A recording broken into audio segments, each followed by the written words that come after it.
DAW Nation, welcome to this episode of In the DAW with KSHMR breaking down his song No Regrets. In this episode, you're going to learn about using orchestral elements in EDM, processing and mixing vocals, gang vocals, the difference between a logarithmic and convolution reverb, using MIDI effects to help write melodies, and the best realistic acoustic guitar contact library. And as a bonus, we are giving away the stems to this song, as well as over 100 samples from the Sounds of KSHMR 3-pack for free. Link in the description. And DAW Nation, we're going to get into all of this right now.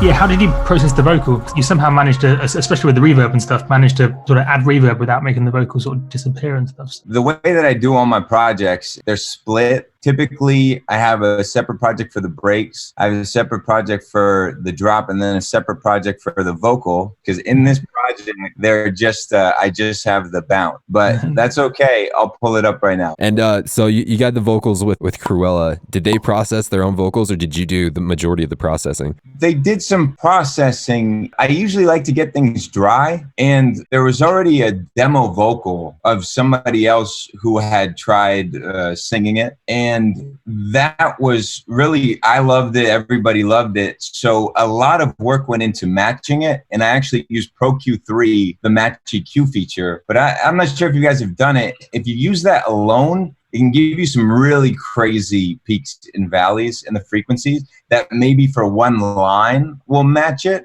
But on the whole, you get random buildups in the mid-lows and stuff because of the correction that's trying to do. So you use the Pro Q3, and then you have to use some multiband. There's also, in Pro Q3 now, there's dynamic EQ, which is great. But I don't think it'll match using dynamic EQ. If we could do that, that would be, that would be incredible. What you're looking at here is this crazy comping mixture that I've done. These are the two that are playing.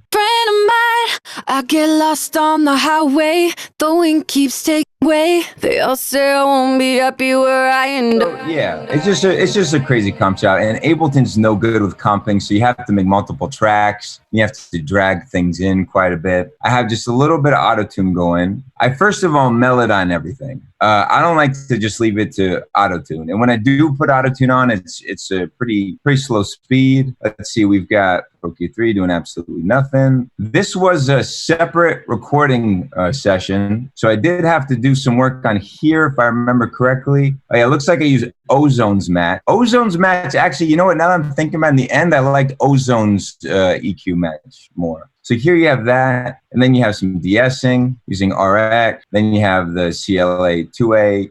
They all say I won't be happy where. Not slamming it, just a little bit of a reduction. And that was to match this vocal. In me one way, they all say. So that's just some matching stuff. That's nothing terribly interesting. Once I have them sounding about the same, then I can do processing on both of them, and I can assume that as a group, if I process the group, then the effects they'll still sound about the same. So here's Pro Q's crazy match curve that it did to match the demo vocal. I had this Mag EQ. I ended up turning it off, but the Mag EQ is a UAD thing, which has a nice air band that you can turn up and get some air. So like, it's just EQ, it's just compression. There's more compression to get it. Get it sort of intense. I use this pressure thing. That just kind of, it gives you that really hard compression sort of smashed feel. I have the reverb and delay on here, but I ended up busting that over here. So what you'll hear here is a chorus. So there's a doubler going on. That's just the waves doubler. I take the direct one off. So it's just 1 and 2. And then I do it in parallel using a group. So I group the doubler. I have dry here, nothing's happening. And then that's just the doubler. I get lost on the highway. So that gives you a little bit of stereo on the vocal. And then here you have a little delay. That's really tough. I get lost on. And then here I have this plate reverb that I used.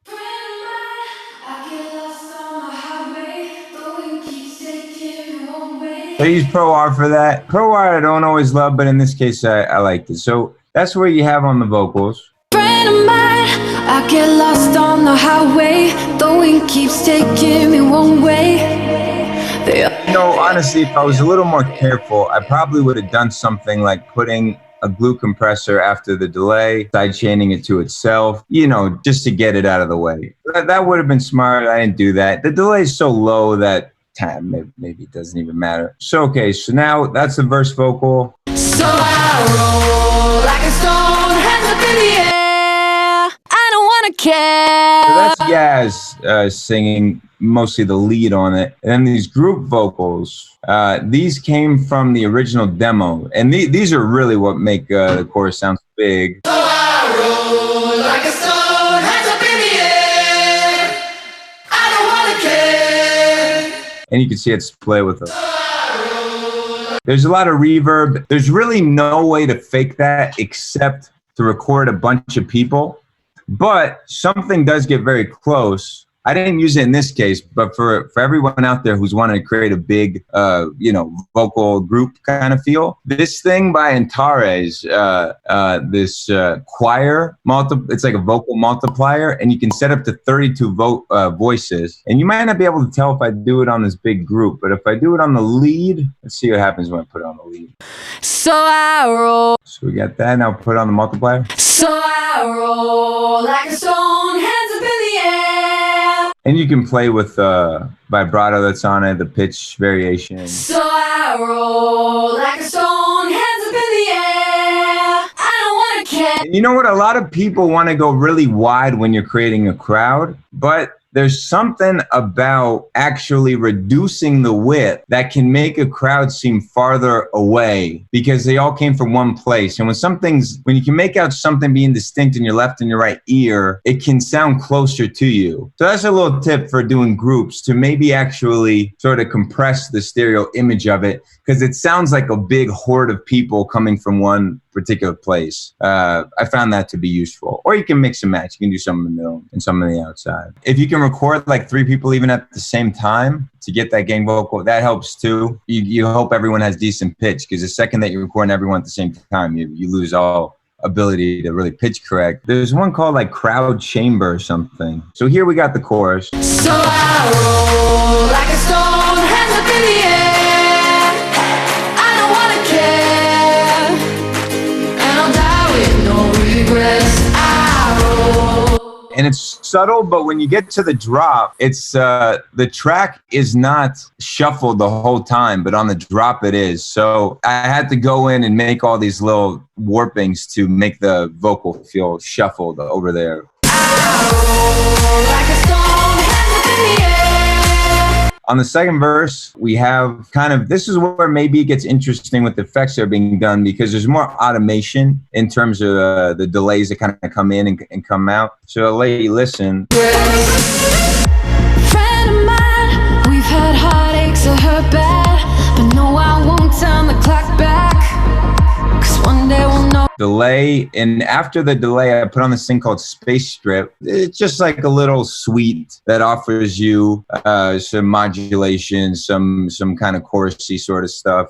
Ensemble here is gonna be like a chorusy kind of thing. It makes the delays, you get to show off a little bit with the delays. Basically you get some Grammy award-winning delays, as Dave Pensado would say, and they just sound a little bit different than the vocal. Whenever I want something to just be super reverbs, if you notice with like Ableton, when you put it on, it doesn't give you what I would call a really clean sort of decay of the original tone. It's bouncing off of some unique environment. And with EOS, I feel like it's just a very clean decay of whatever you put it on, the tones. So if I take the other stuff off, I take EOS off, and then EOS, no delay before the reverb keeps continuing the same tone. It just seems like a very continuous decay of the tone. So EOS is not good for everything, but I think that should be in everybody's arsenal. Do you compress your reverb tails as well, reverb and delay tails? No, I didn't in this case compress, but I did do volume automation. I've made a little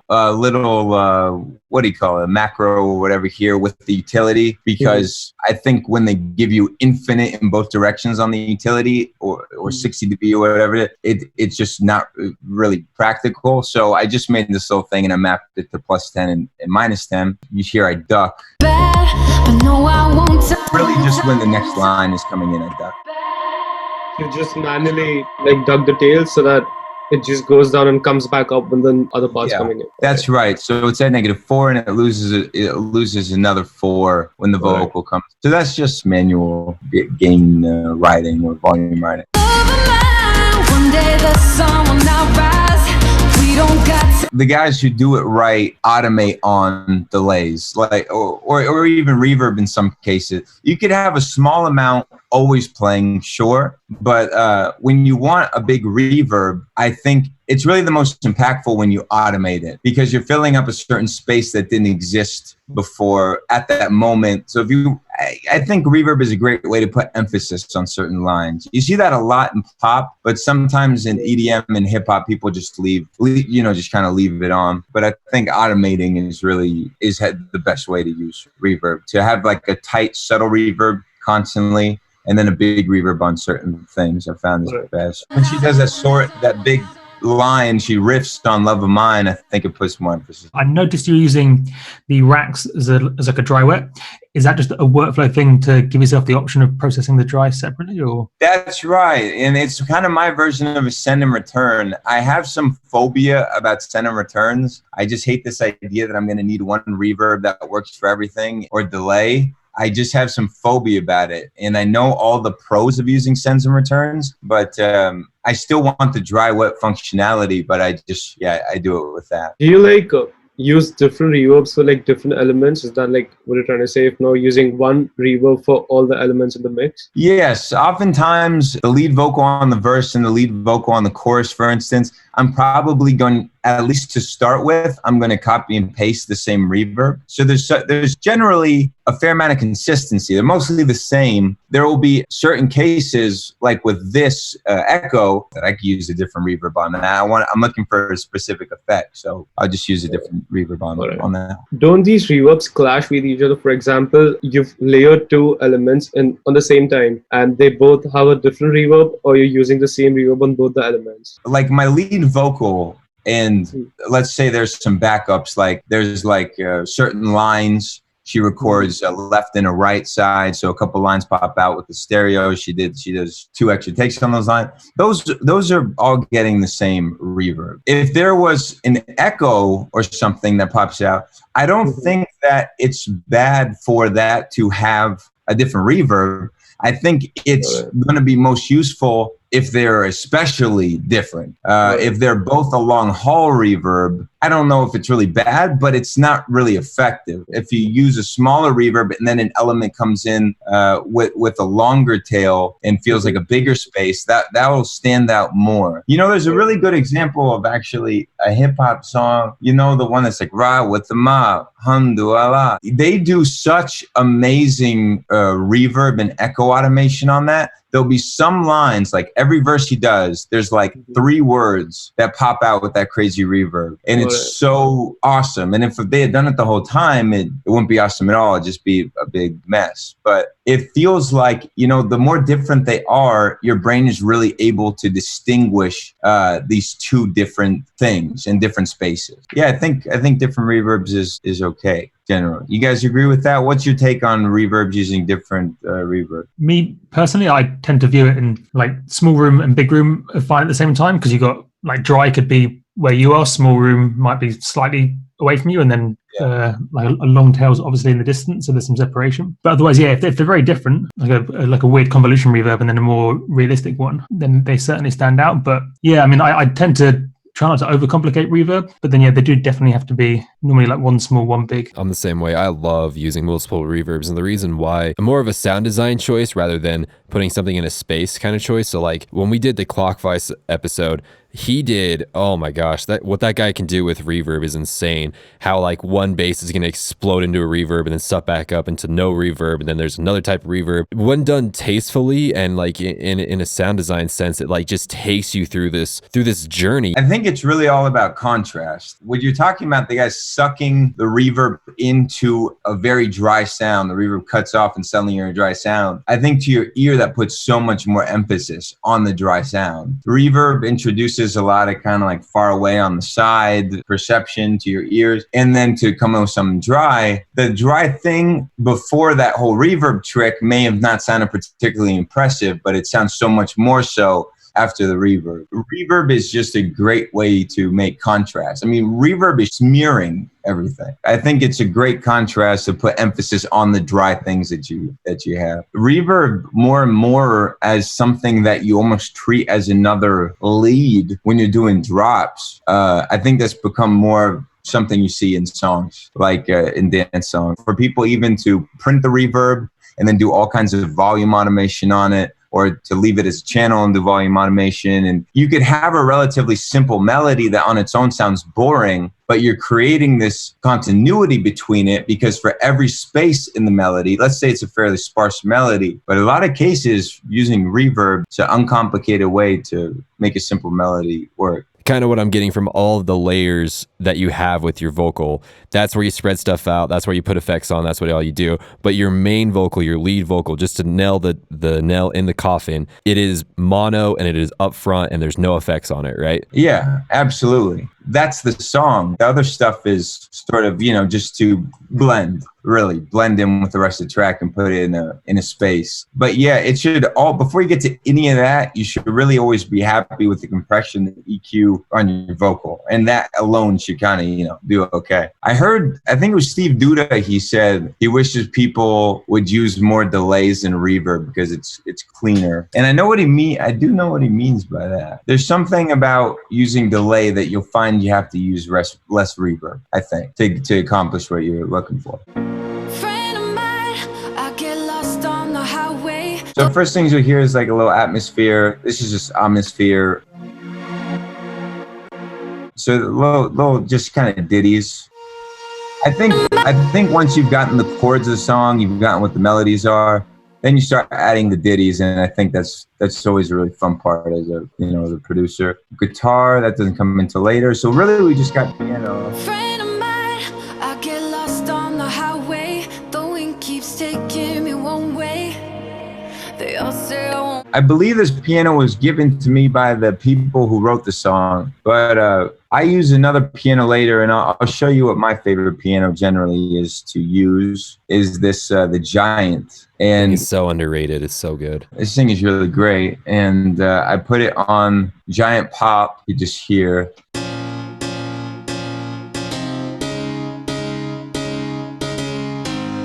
And so I do that, and in this case, I just went crazy with the multi-band compression, which is debatable if that's a good idea or not, but there's so many other elements going on right now. I recommend for anybody who's trying to get a good, hard sound out of your piano, you could go with the 76, go to load, and under Bluey, you could go to Rock My Piano. And that's a great setting for just slamming it. Compressors are all different, and for piano, I like that one. There's also Piano Centric. I use this sometimes. I believe this guy's name is George Wells, Greg Wells. And this is great for if you wanted to. It might be great for everything, but if you wanted to have just a vocal with the piano and you're wondering why your piano sounds a little stiff, this can really help you out. I believe it's doing some saturation compression. It'll add a doubler. It'll add a delay. My little secrets for piano. Oh, one more secret for piano actually is this Vitamin. You guys played with this Vitamin at all? I've heard of this thing before. I've never played with it. I've heard of it. This is like a saturator, essentially, with some other thing. Now, this is going to be really extreme, but now there's already a lot going on this piano, but before there are any effects, pianos generally tend to be pretty mid-heavy, mid-low heavy, so this guy just really slams it, and he's probably doing the job of these multi-band presets. And it also offers you some width control. If you need something that sounds too acoustic, I would say, to fit into a dance track, Vitamin is a great resource. So then we have some guitar plugs come in. We have a kalimba.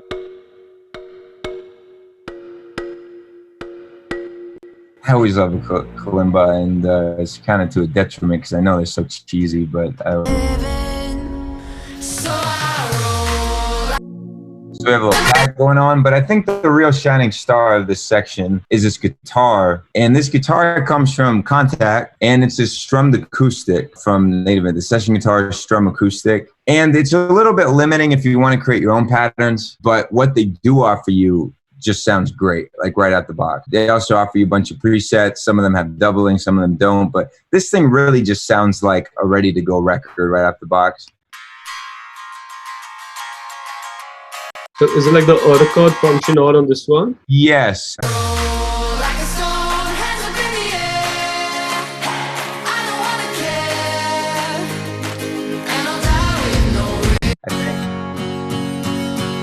Yeah, that's just more of the same instrument, but that one is flattened. The way that this course works really is by sucking out and everything being filtered. Life worth living. So I roll like a stone, hands up in the air. And we do a little sub drop, easy sub drop, which you find here. And coming off of a verse that was fairly full, that felt like the right way to put attention on the chorus. Little things that make life worth living. Life worth living. So I roll like a stone, hands up in the air. And there's some, these ones were provided by the writers, I think. So those like give you some just higher frequencies, sound a little more steely, the guitar. And then on the drums, let's see, we have a little, I don't know, it could like almost a country thing, like a boom, clap, clap, clap, sort of on the every offbeat.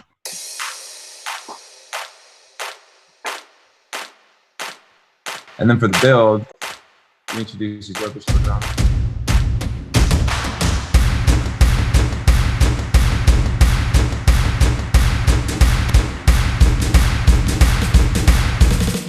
And you see, I try to transition you into the shuffle. Did you guys see? It was kind of, at that point, almost just like mathematically, how am I going to get the listener to be prepared for a shuffly kind of thing? So I believe I just manually started to make it shuffle more, basically, which is a real pain. As a producer, you always want like a simple, elegant solution to something. And then sometimes you just have to do the most time-consuming, most obvious thing, which is to just slowly make it shuffle. So you have this whole array of different orchestral things.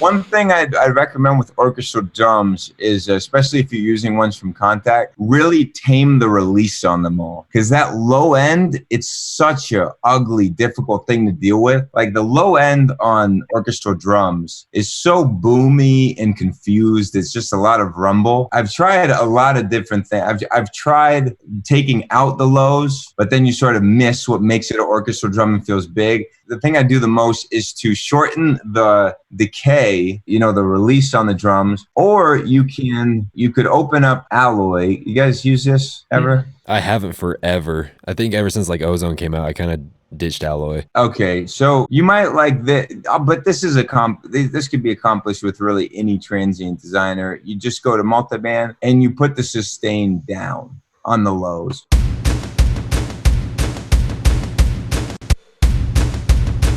See how that changed it a bit? That's another way that you could do it. A lot tighter now, right?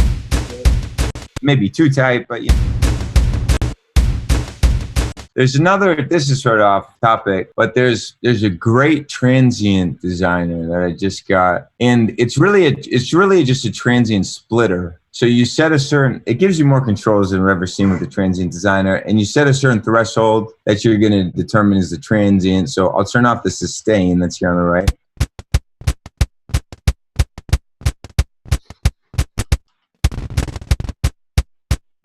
So based on that, now we put sustain on, you could add highs to your transient. You could take out lows from the sustain of it. You could increase the release, which is really cool.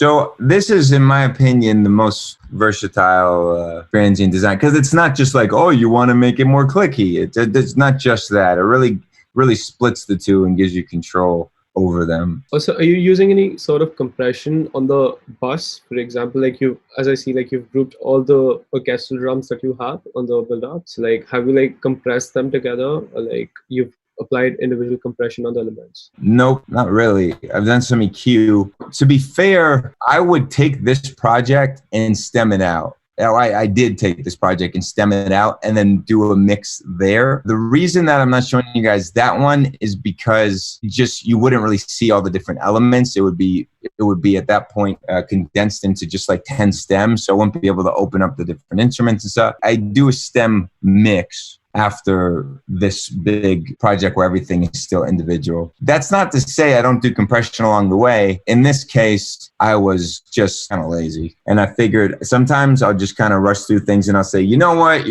when you get to the stem mix, you'll do that. It's lazy, but honestly, it also kind of helps keep your spirits up while you're making the track. Because you're like, okay, you know what, I'm not going to sit here and dissect this too much. I'm going to work that out when I do the stem mix. That's also why I like to split up the project into the break and the drop, so that I don't feel that, if I'm using the same drums from the break, for instance, I might feel compelled, like I don't want to change too much. I want to keep some setting that works for the verse and the drop on this kit. And so I sort of feel compelled to not make drastic changes because I'm worried about how they might affect the verse, because I'm trying to make elements coexist in both sections. Doing it on a separate project and then simplifying, I think it puts your brain in more of a creative space. Kind of the same reason we all like to start new projects. And we all want to say, now it's at 150 tracks. I'd rather just start something new. There is a science behind that. I think your brain feels more creative when it's not encumbered by these 100 different tracks.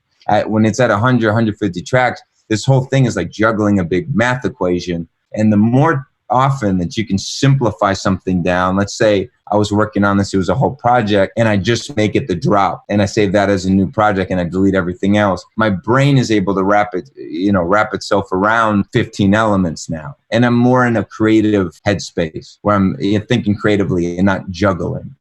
So anyway, that was a big rant sort of about workflow that you didn't ask for, but I think it's important to recognize your brain has a finite processing capacity and to take measures that make things easier for your brain. I think you get good results. Did I see that I think it might have been the piano, there was a 5 semitone MIDI effect on some chords, or did I see that? Yes, that's right. That's because, and I'm sort of embarrassed about this, but there are keys that I'm just a lot more comfortable in. I'd say E minor, D minor, F minor, sharp minor, even things that I've picked up from working on songs in that key. And then sometimes I'll get hit with a bit of a wild card, like A sharp minor. I'm not super versed in that key. And it's not that I couldn't sit there and figure it out. I'm a little bit more intuitive if I put it in F minor. That's my favorite key. I sort of know how a chord will function in that key. I know which notes are going to function to create a darker feel versus a more positive feel. For instance, like the interval between a G sharp and the C will be more positive, and the interval between the G and the G or A flat, I guess I should say, is going to be more negative or darker. Those things come very intuitively to me in this key. So I was lazy here and I wrote everything in F minor and I transposed it with that MIDI effect. 5 semitones. If you're not comfortable in the key, that's an easy way to still work on a track. Looking at how you have things named, like different clips in here named, I don't know if it's named because those are your samples or because it's the name of like your track in there. So how often do you use your own samples from your own sample packs? All the time. I mean, the sample packs initially for me were a way of putting all of my sounds that I like to in one place. It's sort of stayed that way. Volume 3, it was such an enduring process because I was consumed with making every sound that I had reached for from other packs in the last year or however long it had been since the last volume. With 3, I wanted it to be this comprehensive thing that allowed me to not have to dive elsewhere. reach elsewhere for the sounds that I needed. And, you know, it wasn't 100% success, but it was pretty close. I found that most of what I needed generally I can get from the pack. That process of making the pack was just unbelievable. I mean, I don't know if I'll ever make the pack again after Volume 3. I mean, I'm sure I will, but a lot more toned down, smaller scale, because it was like 6 months I was working on that thing. There was so many weeks that would go by where I hadn't really worked on a song. I was just working on this pack, and I was finishing folders, and then I was writing down new ideas for new folders. It just became this obsession, and it wasn't really healthy for my career after a while to keep going. I had to stop. It was fun, but it was like a time warp of sitting up at 4 a.m. putting a transient design on his drum, asking my friends what they thought. They couldn't even hear the difference. All right. Too much. Okay, so that's the first verse.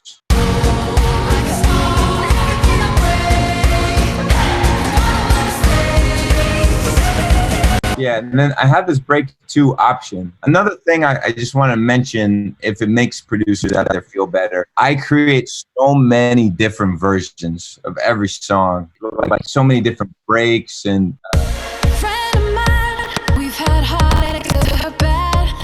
That was going to be one of them, but didn't end up making the final cut. But I still thought I included in the project just to let people know that was like one of 5 that I tried.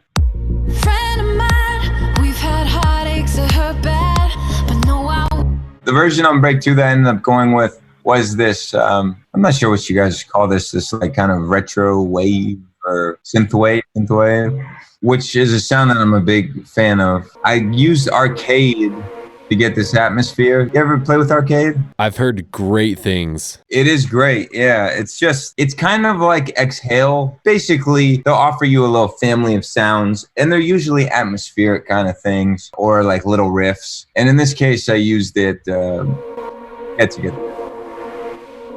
You really can't beat texture. Texture is a really important thing, and good songs have good textures. So anyway. And then in this case, I believe what I did is I took the piano and I just took the reverb and I flattened the reverb. I think that's what we're hearing here. And it's sort of automating in and out to give you, if I mute the vocal.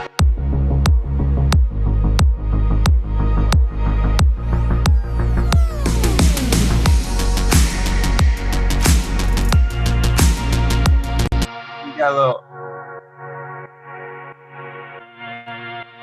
Guy is nice luck because it kind of leads you into the next section. I would call this section the verse, and then the next section is the pre-hook, where she says, I don't wanna sacrifice. Pre-hook. So then this bell kind of gets you there.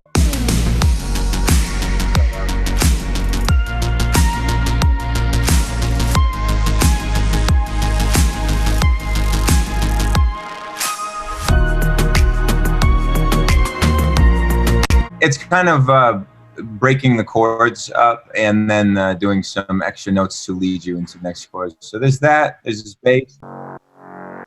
So got a growly sort of bass mixed with this arpeggiating bass.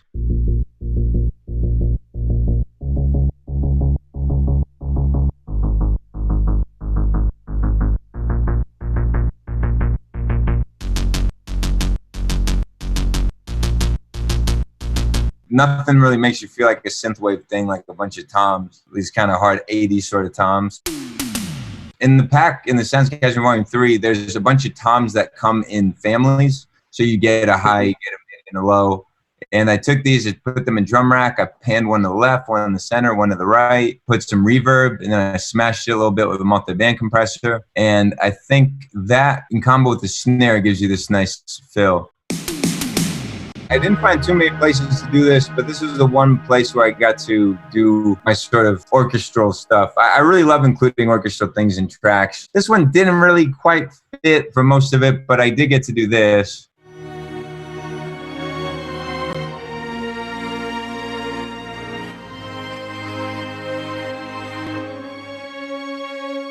There's the modulation. When you're dealing with strings with the nice contact stuff, you get, I usually use the CC1, which is your mod wheel, to do the dynamics or the expression or whatever you call it, which is basically the intensity or volume of the strings. And that's usually crucial to give you a real sound, because strings do tend to swell. And if you don't use this, you get more of a static kind of sound. So yeah, this one I started out with.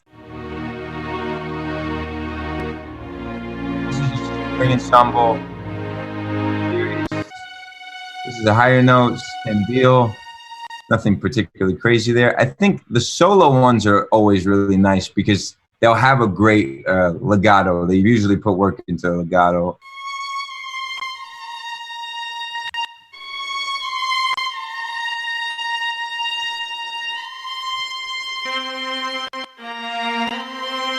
So instead of just being a static sort of transition between the notes, you actually get some. This is from Spitfire. This is the solo strings. So yeah, all in all, oh yeah, the Tina Guo cello is just the best. The Tina Guo cello, it's modeled after this famous cellist who works with Hans. He's done a lot of scores and stuff, I think. Tina Guo, she has her own contact instrument. So just by herself, she's so expressive.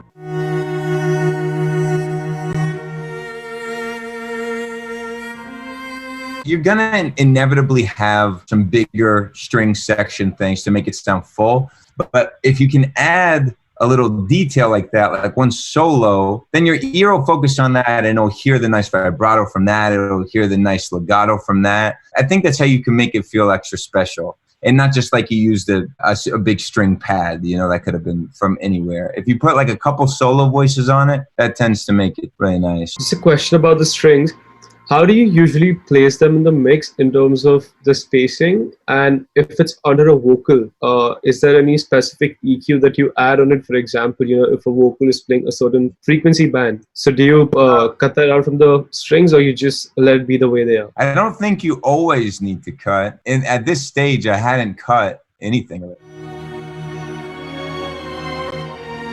it. You know, with something that's just pretty and potentially full sounding as strings, it's really nice if you don't have to cut. If I do start making cuts, they can really quickly sound thin. And in these octaves, I don't really think it's clashing with a vocal. It's a good question how to make it coexist with the vocal. Let's see if I just solo that. I don't want to sacrifice the little things that make life worth living. You have to keep in mind, most of these patches are also not solo patches, so they naturally sound far away, and they sound wider, and they sound sort of smeared. So that alone is going to allow a lot of space for your vocal. The solo patches, I don't want to sacrifice the little things that make life. you know, it really just ends up working out. Also, you put a little reverb, that's going to throw it in the back a little bit. And then the Tina's cello is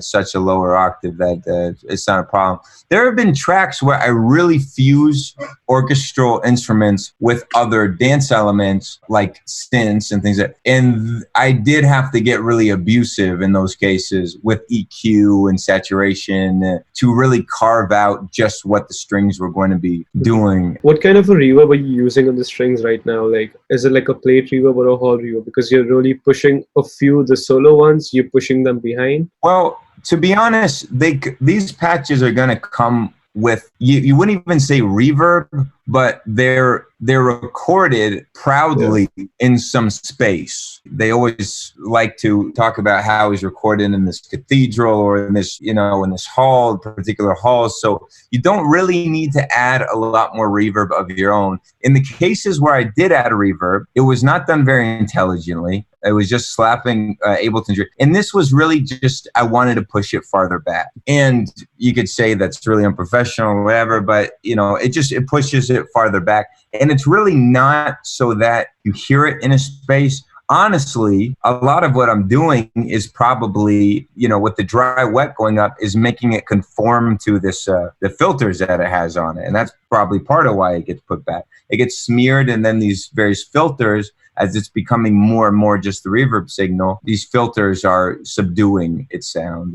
So could you please talk a little more about the filters and the reverb, because I see you're using the filters on every reverb that you have. There's a filter that you can apply to what the reverb is considering when it creates its sound. So it is considering the frequencies within this bell curve, and it's deciding not to react to the frequencies outside of that bell curve. So that's the first round of filtering. The diffusion network tames, I don't think it's as simple as filtering, but it is taming the high end on the decay of it. The diffusion, just the process of creating the reverb sound, you know what, I'm not going to act like I know exactly what it's doing, but it's taming the high frequencies here. You also have chorus, which is smearing it. I definitely recommend putting EQ on your reverb. You could also put compression. You could put de-essing on your reverbs also. I think putting de-essing on the signal before it gets to your reverb, you could really slam the de-essing. Like you could go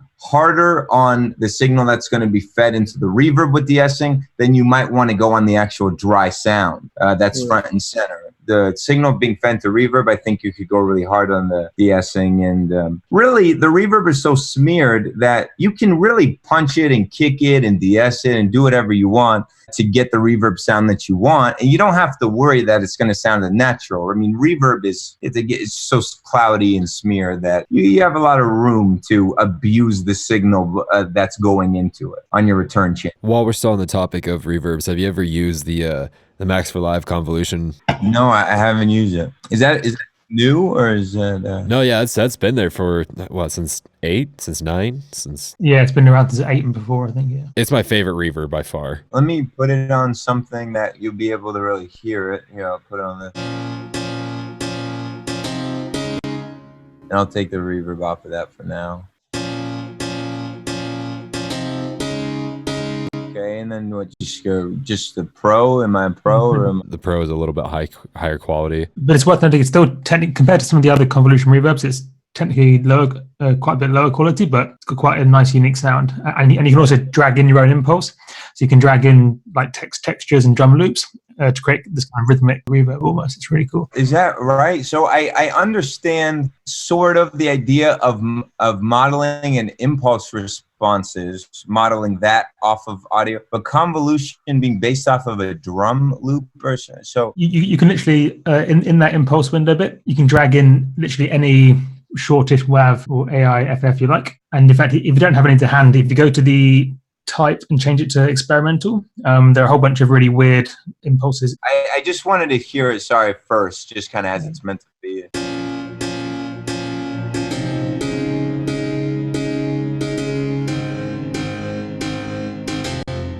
Yeah, that does sound nice. And then experimental, and then there's a whole bunch of really weird like reverse ones and really unusual impulses. And you can even put like chords in there as well to create this kind of like slightly harmonic reverbs, which is quite fun.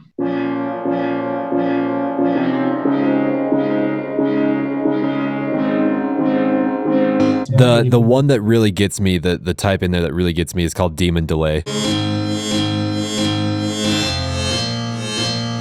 Obviously not for like making things sound pretty. This is totally on the like sound design kick. But yeah. But that is cool. All right, now I'll start using that one. If you're gonna do something like if you have just a vocal on the piano and you wanna really, that's a place, the reverb could really shine, a fewer elements going on. There's an Altiverb. Have you messed with that? That thing is so beautiful. That thing really does a great job imitating spaces and stuff, but it's sometimes too full and you can't really appreciate its detail once you got other stuff going on. But in simple things, I think it could work pretty well. Yeah, I have this piano, and then to give it a little more movement, I decided to layer with another piano that's doing eighth notes instead of quarter.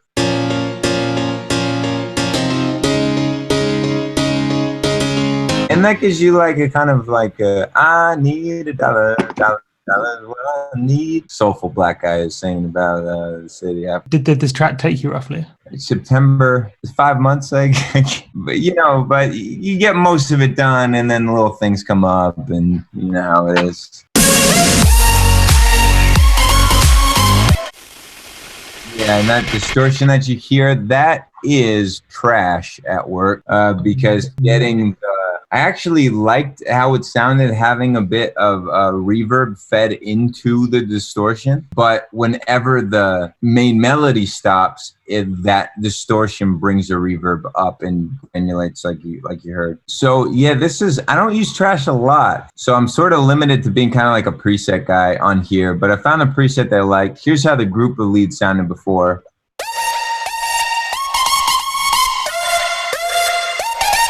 Trash.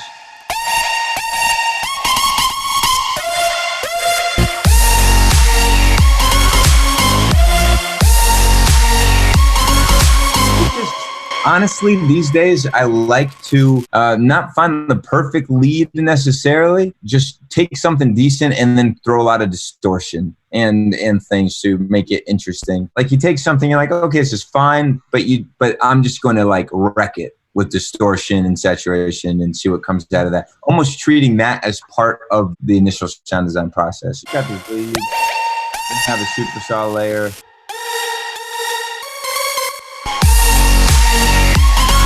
Supersaw layers, I mean, you just can't really avoid it. It's like a necessary evil to just make things sound bigger, because without it,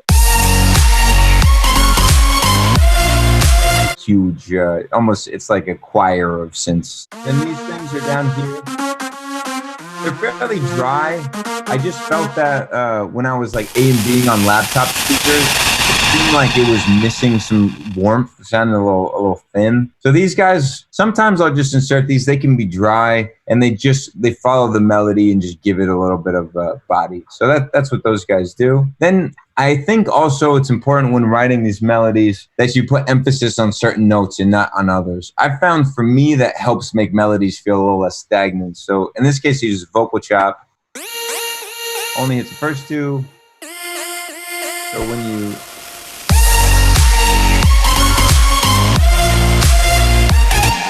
right now, but I think the temptation can be to find the stack of synths you'll play your entire melody with, and it's just about finding the right combination, and it'll sound perfect. But I think oftentimes your melody will be much more interesting if you use some bass synths that do the whole thing, but then others that accentuate certain parts. That's been really useful for me in keeping things interesting. In terms of writing this melody, I'd say that there is some parallel between this and the chorus. And for me, that's what made it work. So I'll show you what I mean. If I pull up on Melodyne what her voice is doing, looks like this.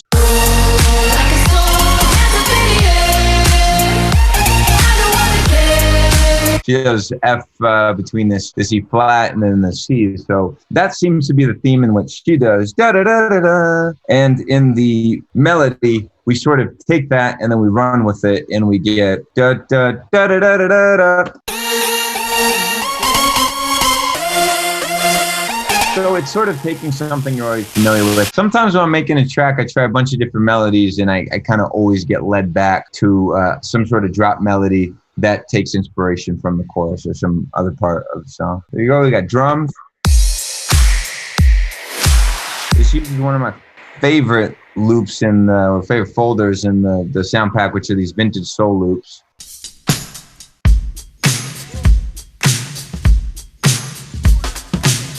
These are kind of intended to sound like breaks and be sort of funky. And anyway, they make their way into this track. So yeah, got all kinds of good.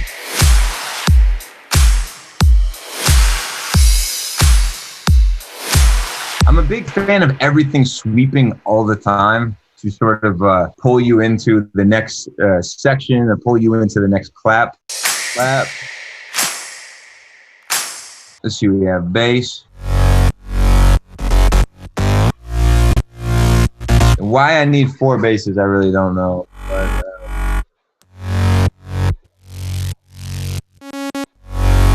I believe this one is doing the 5th on the chords. Just a quick question on the drums. Do you like pan your claps and snares and like everything except your kicks? So like in the groove, for example, you've got hi-hats, claps, snares running in together. So do you actually pan them, or you just let them be dead in the center? I try to keep drums in the center.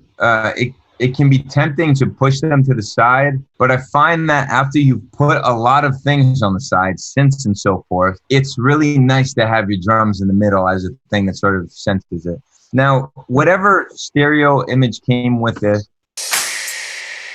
I probably left it on there. In this case, it doesn't really look like a pan. Now, how I allow these all to coexist and really take up the sub-range. Okay, this is probably something I fixed in the mixing, because obviously the bass has a lot of sub in it, and there's another sub to boot. But even as it is, it doesn't sound terribly bad. I think we tend to over EQ, although this is not enough EQ. This is something that helps kind of create the space I was looking for, just an omnisphere. These are just like kind of resonant things.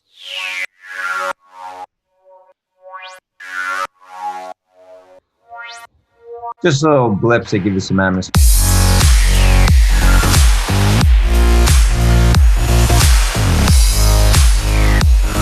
I can die with no regret. I roll like a stone, hands up in the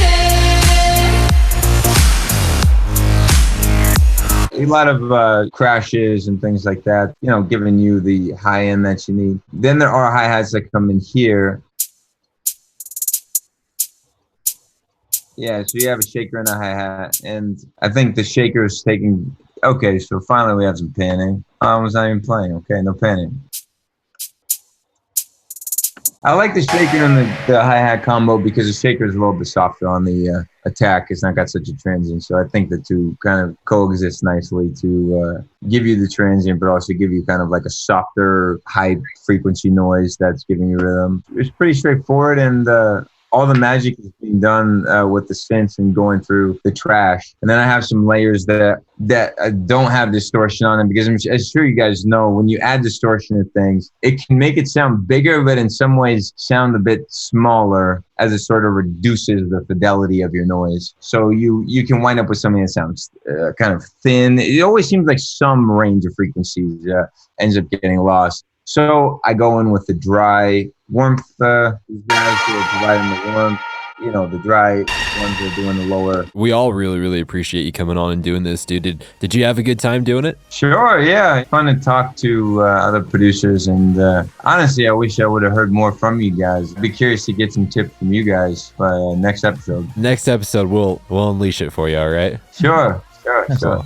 Hey DAW Nation, hope you enjoyed this episode of In the DAW with KSHMR breaking down his song No Regrets. If you are interested in the AU5 Ableton Sound Design course or the free mini AU5 Ableton Sound Design course, make sure to check out the links in the description or just go to courses.inthedaw.net. Again, that is courses.inthedaw.net. Again, make sure to like, comment, subscribe, and tick the little notification bell so that you know when we put out new episodes. And finally, I would highly encourage you to check out the last episode of In the DAW. That episode was with AU5. He's breaking down his song Only in a Dream that was released on Monstercat. And also make sure to check out the last episode of Behind the DAW. If you're not familiar with what Behind the DAW is, it is a companion podcast to In the DAW, where we focus more so on the emotional, philosophical, artistic, and music business side. In the last episode, we interviewed Harrison Bennett, who is the label manager of Zed's Dead's label Deadbeats. He talks about how to find Spotify playlist curators and how to reach out to them, how to have a plan B when a song release doesn't go as planned, and what Harrison would do if Zed's Dead were brand new to the scene in 2019. You can find this podcast on Spotify, iTunes, Google Play,